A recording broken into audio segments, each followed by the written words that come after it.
पाठ करेंगे। ओम भूर्भुवः स्वः तत्सवितुर्वरेण्यं भर्गो देवस्य धीमहि धियो यो नः प्रचोदयात्। इस प्रेरणा सभा में उपस्थित सभी महानुभाव, मातृशक्ति, स्वर्गीय श्री पूरन चंद जी अब हमारे बीच में मूर्त रूप में या जिसे कहते हैं शरीर रूप में कभी नहीं दिखाई देंगे, और आत्मा रूप में तो हमेशा आत्मा तो जो है अजर और अमर है ही, लेकिन फिर भी शरीर धारण करके जो भी आत्मा इस संसार में आती है,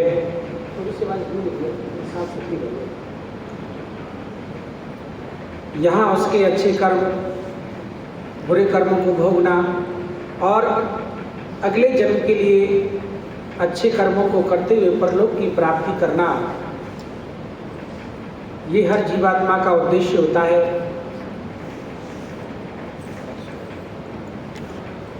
कुछ लोग जो है समाज में आते हैं और सबके साथ जुड़ करके उनका जाना बड़ा दुखद लगता है। ऐसी देवात्मा पुण्यात्मा को शत शत नमन। और जिंदगी की सार्थकता को देखते हुए विद्वानों ने बड़ी अच्छी बात लिखी है।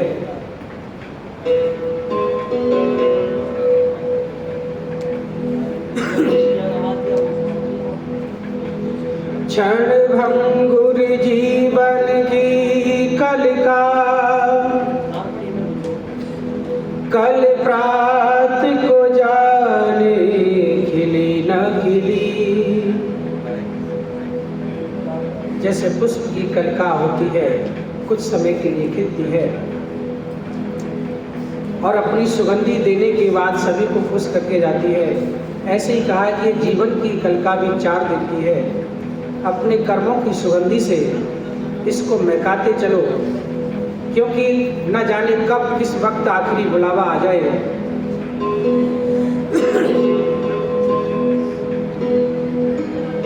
मलयाचल की शुचि शीतल मंद सुगंध समीर चली न चली। कल काल कुठार लिए फिरता ये तन नम्र है, चोट झिली न झिली। जप ले प्रभु नाम हरि रसना, फिर अंत समय में हिली न हिली।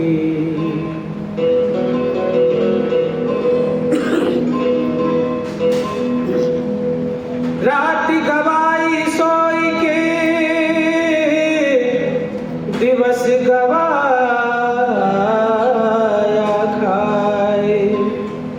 ये हीरा जन्म अमोल था, सो कोड़ी बदले जाए। दुर्लभ मानुष जन्म है,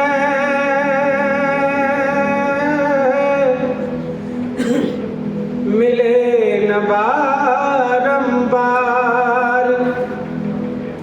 तरवर जो पति झड़े, बहुर न लागे डार।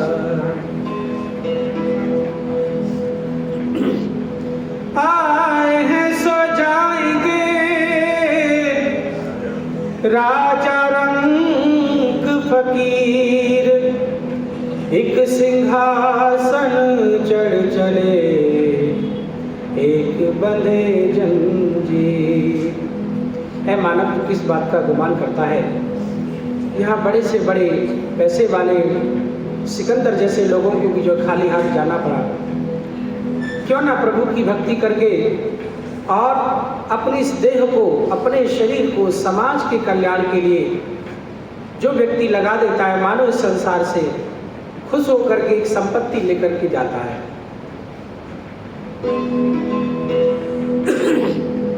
चलती चाकी देख कर दिया कबीरा रो, दो पाटन के बीच में और साबुत बचा न कोई। चलती चाकी देख कर दिया कमाल हंसाए, और जो खिली के पास में उसका बाल न बाका हो। इस संसार में सुख और दुख की रूपी जो पाठ होते हैं उसकी चक्की चलती रहती है, कोई भी इंसान इससे बच नहीं सकता है।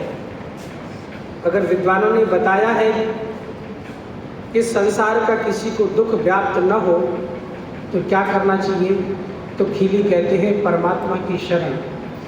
जो व्यक्ति इस परमात्मा की शरण में रहता है, भले ही उसके पास दुनिया के दुख आएंगे लेकिन उसका कोई ज़्यादा नुकसान करके नहीं जाएंगे। जो उस खिली के, जो परमात्मा की शरण में नहीं रहता है, उसको छोटे छोटे दुख भी बहुत बड़े दिखाई देते हैं। ईश्वर हमारे आपके लिए ऐसा ही कार्य करता है जैसे घर में पिता होता है, और जब तक पिता होता है बच्चे बेटा निश्चिंत होता है, उसे किसी बात की कोई परवाह नहीं होती है, ना ही कोई दुख होता है। और जैसे ही पिता के जाने के बाद सर पे जिम्मेदारियां आ जाती हैं और रात की नींद, दिन की नींद खराब हो जाती है, ऐसे ही उस व्यक्ति का हाल होता है जो परमात्मा को अपना पिता नहीं मानता है। तो पिता के होने से लाभ होता है, ऐसे ही ईश्वर को मानने से भी बड़ा लाभ होता है। कुछ हो गया, सब कुछ तेरा है, तूने ही बिगाड़ा है, तूने सब कुछ किया है। और मैं अगर ईश्वर को न मानूं कि मैं ही सबसे बड़ा बन जाऊं, तो जो भी बुरा होगा सब उसके ब्लेम मेरे ऊपर आएगा। यही वजह होती है कि दुनिया में अपने से ऊपर, अपने से बड़ा किसी को जरूर मानना चाहिए, जिससे कि एकदम निश्चिंत होकर के सो सके, उठ सके, कि जो भी कुछ है वो संभाल लेगा। उस परमात्मा का जो मुख्य नाम है, शास्त्र बताते हैं, वेद बताते हैं, जो मुख्य और निज नाम है उसका, जैसे हमारे और आपके कई प्रकार के नाम होते हैं। एक तो जो पिताजी माताजी लाड़ प्यार से रख देते हैं वो होते हैं, और कुछ जो है, एक जो है पंडित जी निकाल के रखते हैं, ये आपका ये नाम है। और उसके बाद जैसे जैसे आगे बढ़ते हैं तो हम पद प्राप्त करते हैं, कर्मों के अनुसार और भी हमारे नाम रखे जाते हैं। ऐसे ही परमात्मा का जो मुख्य नाम है वह क्या है? ओम। अपनी वाणी को पवित्र करते हुए आप सभी मेरे साथ इस भजन को गाएंगे।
परम पिता का नाम भज लो प्यारे, ओम का नाम।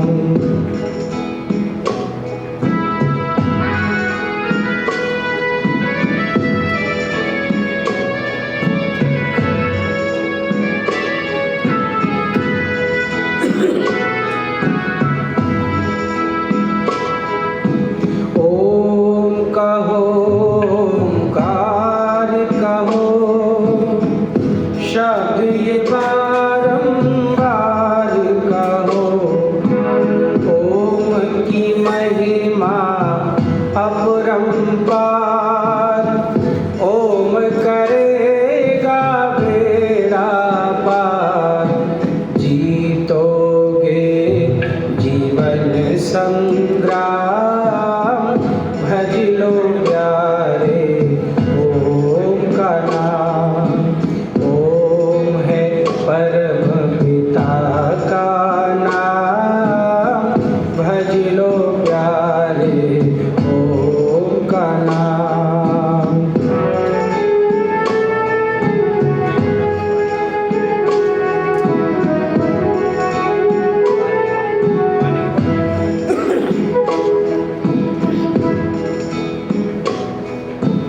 उस ईश्वर से प्रार्थना करते हैं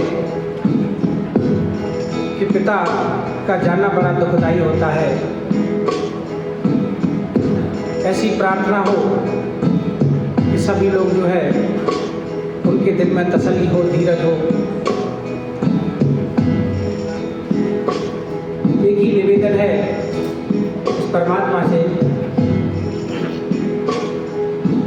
ओ पालनहारे निर्गुण न्यारे, ओ पालनहारे निर्गुण न्यारे। तुमरे बिन हमरा होनु नहीं, तुमरे बिन हमरा होनु नहीं। हमरी उलझन सुलझाओ भगवन, हमरी उलझन सुलझाओ भगवन। तुमरे बिन हमरा कोनु नहीं, तुमरे बिन हमरा कोनु नहीं। तुम ही हमका हो संभाले, तुम ही हमरे रखवाले। तुमरे बिन हमरा कोनु नहीं, तुमरे बिन हमरा कोनु नहीं।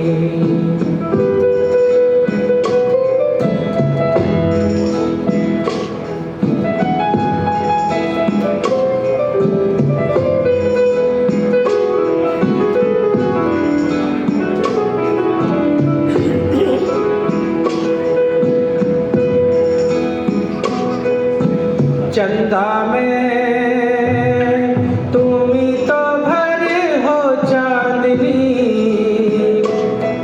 सूरज में उजाला तुम्ही से।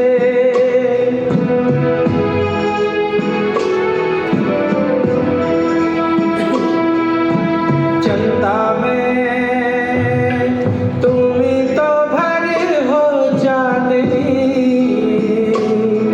सूरज में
धीरज दो, हारे नहीं वो कभी दुख से, तुम निर्बल को रक्षा दो, रह पाए निर्बल सुख से।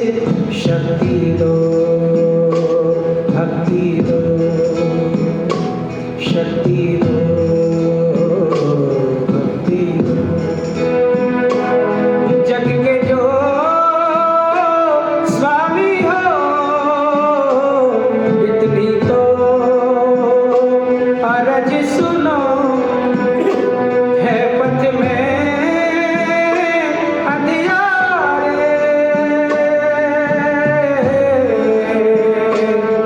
दे दो वरदान में उजियारे, ओ पालनहारे, निर्गुण ओ न्यारे, तुमरे बिना हमरा कौन नहीं, तुमरे बिना हमरा कौन नहीं।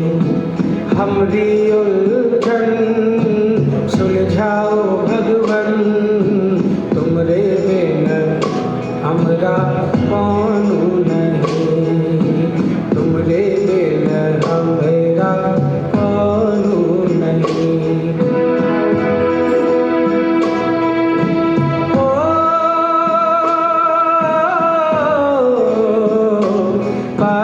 पालनहारे, तुमरे बिना हमरा कौन नहीं, तुमरे बिना हमरा कौन नहीं।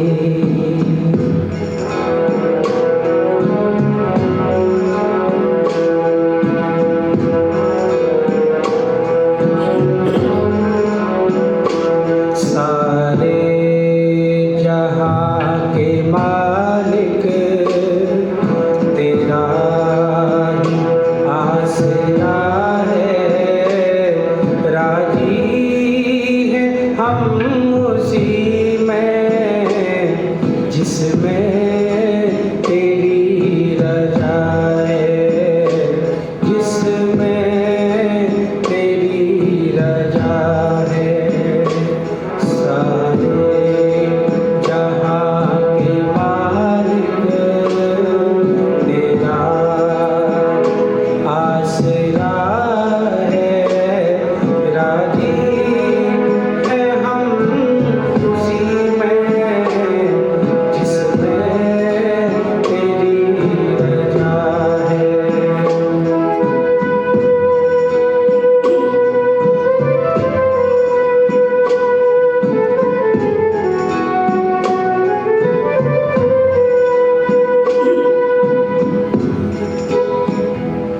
हम क्या बताएं तुझको, सब कुछ तुझे खबर है।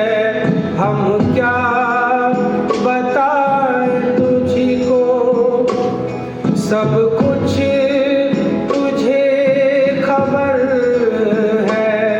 हर हाल में हमारी तेरी तरफ नजर है, किस्मत है वो हमारी,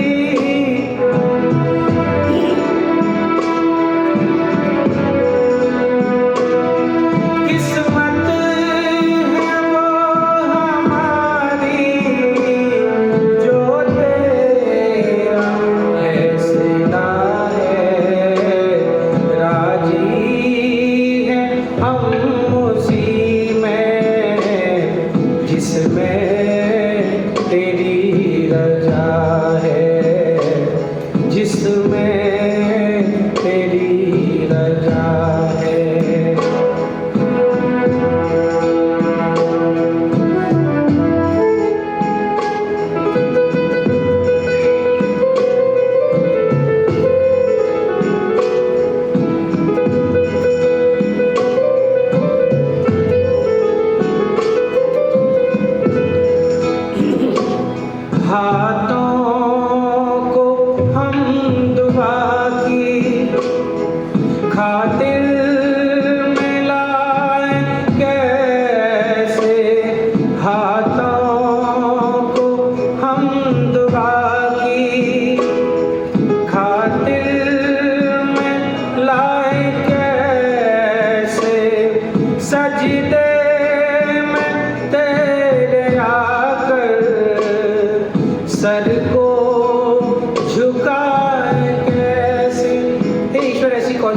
जिसे तू नहीं जानता है।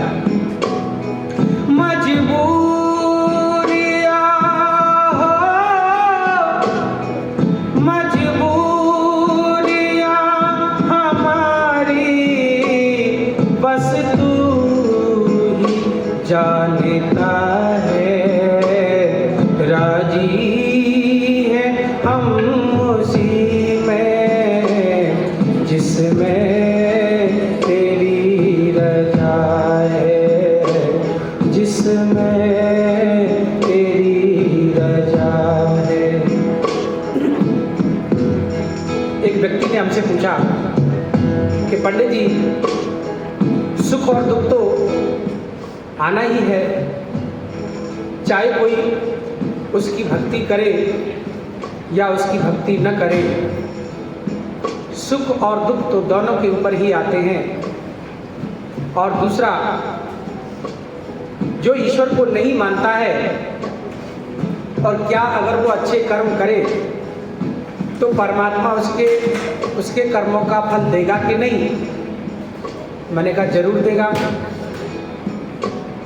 तो जब ऐसा है, सुख और दुख दोनों के पास आने जाने हैं और कर्मों का फल भी जो जैसा करेगा उसे वैसा ही मिलेगा, तो फिर मैं परमात्मा की भक्ति क्यों करूं? मुझे तो नास्तिक रहने में ही फायदा है, क्योंकि जो कार्य नास्तिक होकर के भी तो किए जा सकते हैं। क्या अगर मुझे प्यास लगी है और पानी के लिए मैं मेहनत करूं और ईश्वर को नहीं मानता हूं और जल पीऊं तो मेरा पेट भरेगा कि नहीं? तब भी भरेगा। या मैं कोई अच्छी पढ़ाई करके कुछ अच्छी नौकरी पाना चाहता हूं और लेकिन ईश्वर को नहीं मानता हूं, तो क्या मेरे अच्छे नंबर आ सकते हैं? आ सकते हैं। और जो ईश्वर की भक्ति करता है उसको भी। तो जब सारी चीजें उसके बिना मानने के भी संभव है, तो फिर क्यों ईश्वर की भक्ति करें? बैठ जाए माता जी। और इस लोक को देख करके लगता है कि जो संसार में आया है उसके आने और जाने का दुख है, लेकिन विद्वान बताते हैं इस बात को कि संसार से कोई भी जाता है तो वह दुख की बात नहीं होती, एक प्रेरणा की बात होती है, एक जागृति अवस्था की बात होती है कि जैसे ये व्यक्ति संसार से गया है, ओहो एक दिन मुझे भी ऐसे ही जाना होगा, तो क्या मैं अपने जीवन के प्रति सजग हूँ? क्या मैं अपनी जिम्मेदारियों के प्रति, अपने कर्मों के प्रति सजग हूँ? एक ये प्रेरणा मिलती है। इसलिए ईश्वर के ऊपर भरोसा करके आप जो है माता जी से निवेदन है स्थान ले लें और ध्यानपूर्वक सुने इन बातों को। तो एक व्यक्ति ने यही सवाल किया कि जब जो है ईश्वर को न मानने वाला भी उतना ही लाभ पाता है जितना जो है मानने वाला, यही सवाल जो है एक शिष्य ने अपने गुरुजी से किया।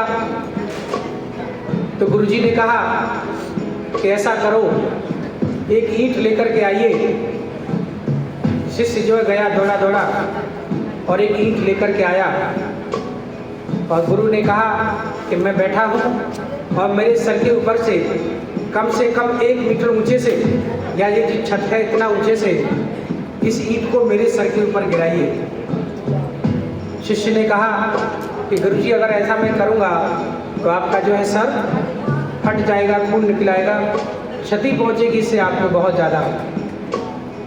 तो गुरुजी ने कहा कि इस ईंट को आप मेरे सर के ऊपर नहीं गिरा सकते, तो इतना ही वजन की जो है रुई एक छोटी सी पोटली में बांध करके लेके आइए। शिष्य उस ईंट को तौल करके जितना उस ईंट में वजन था उतनी ही रुई लेकर के आया। बोला ये लो गुरुजी। तो गुरुजी ने कहा कि इसको मेरे सर के ऊपर से गिरा सकते हो? शिष्य ने कहा हाँ इसको तो गिरा सकता हूँ, इसको अगर मैं गिराऊंगा तो आपका सर नहीं फटेगा। वजन दोनों में बराबर है, उतना ही वजन ईंट में है और उतना ही वजन रुई में है। जब आस्तिक व्यक्ति के पास, दोनों को ध्यान से सुनेंगे, एक व्यक्ति होता है जो परमात्मा को नहीं मानता है, जो नास्तिक है, और जब नास्तिक के पास जब दुख आते हैं तो कैसे लगते हैं? उतना ही वजन है तो ईंट के समान लगते हैं। और जो प्रभु को मानता है, बोला कि मेरा कुछ है ही नहीं, सब कुछ तुम्हारा ही है, तो जब उसके पास दुख आते हैं तो उसने अपना दुख माना ही नहीं है, उसको तो कैसे लगेंगे? बोलो, रुई के समान लगेंगे। तो यही फर्क होता है ईश्वर की भक्ति करने का लाभ। आज के समाज में हम देखते हैं जो युवा बच्चे हैं जो धर्म से दूर भाग रहे हैं, क्या कारण है कि छोटी छोटी बातों को जो है वो सहन नहीं कर पाते और जल्दी से जो है आत्महत्या करने के लिए भाग जाते हैं। उसका यही कारण है, उन्होंने अपने आध्यात्मिक स्थल को जो है मजबूत नहीं बनाया है। बनाए कहाँ से? कोई स्कूलों में तो इन चीज़ों को पढ़ाता नहीं है, माता पिता के पास इतना समय नहीं है कि वो अपने बच्चों को जो अच्छी प्रकार से संध्या हवन और जो आरती आदि सारी चीज़ें सिखाएं। केवल और केवल हमने जो है आज के ज़माने में अपने बच्चों को पैसे बनाने की मशीन बनाया है। पर आप एक चीज़ याद रखें, जो उसकी जो नींव होती है, जो उसका आधार होता है, वो होते हैं हमारे संस्कार। विदेशों ने भारत देश को लूटने का, नष्ट करने का बहुत प्रयास किया, लेकिन यहाँ की संस्कृति और सभ्यता इतनी मजबूत है, उसका कोई बिगाड़ नहीं सकता। और चाणक्य ने भी इस बात को लिखा है कि अगर किसी देश को बर्बाद करना हो तो युद्ध के माध्यम से नहीं किया जाता है, उसकी सभ्यता और संस्कृति को नष्ट कर दो, वो देश अपने आप बर्बाद हो जाएगा।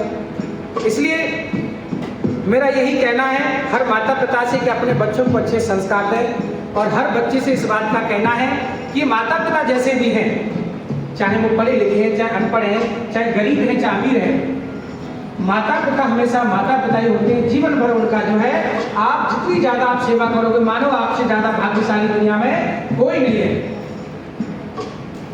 वो लोग दुर्भाग्यशाली हैं कि जिनके माता पिता हैं लेकिन उनके पास उनकी सेवा नहीं हो पा रही। भाग्यशाली वो लोग हैं कि चाहे जो एक व्यक्ति की रोटी ना मिले, लेकिन पिता जी और माता जी प्रसन्न है, तो मानिए उसी घर में क्या है? स्वर्ग है।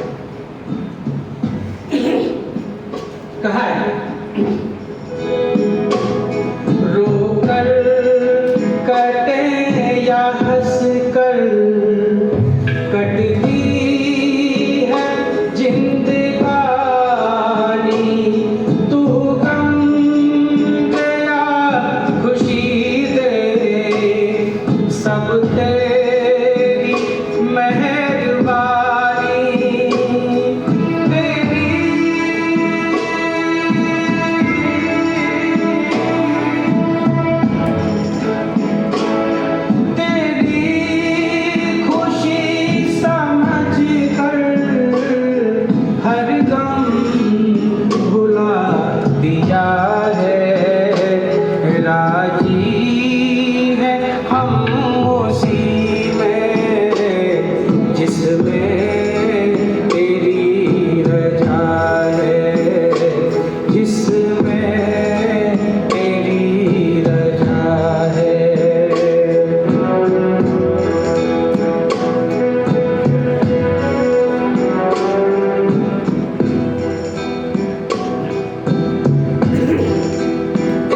पहिए को, इस समय के चक्र को जो व्यक्ति इसके साथ जी लेता है वो खुशनसीब है।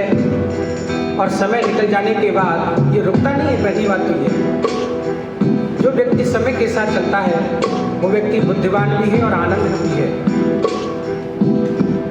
मन जो है मरता नहीं, कभी ना कभी ये वृद्ध होता है, लेकिन ये शरीर है ये समय के साथ साथ जो है वृद्ध होता जाता है। रविंद्र जैन जी की एक बड़ी सुंदर प्रस्तुति है, बड़े अच्छे भाव हैं इस गीत के, आप ध्यानपूर्वक शब्दों पर जो है गौर कीजिएगा। हो जाते हुए ये पल छिन क्यों जीवन लिए जाते, क्यों जीवन लिए जाते, जाते हुए ये पल छिन क्यों जीवन लिए जाते, जोड़े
मरता जाएगा।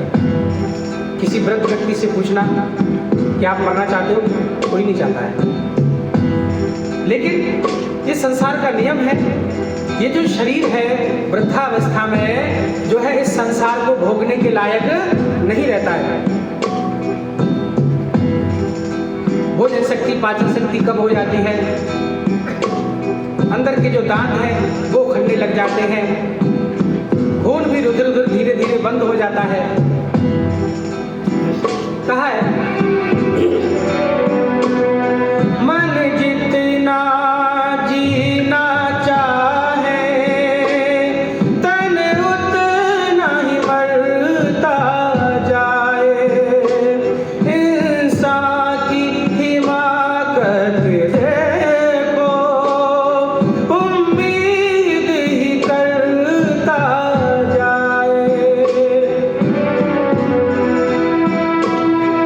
जी माया मरी न मन मरा, मर मर गया शरीर, और आशा तृष्णा मर है, सो कह गए संत कबीर। मन जितना जीना चाहे तन उतना ही मरता जाए। इंसान की हिमाकत देखो, उम्मीद ही करता जाए। अब कौन ये सोचे क्या खोया और क्या पाया, जाते हुए ये पल छिन क्यों जीवन ले जाते, क्यों जीवन ले जाते।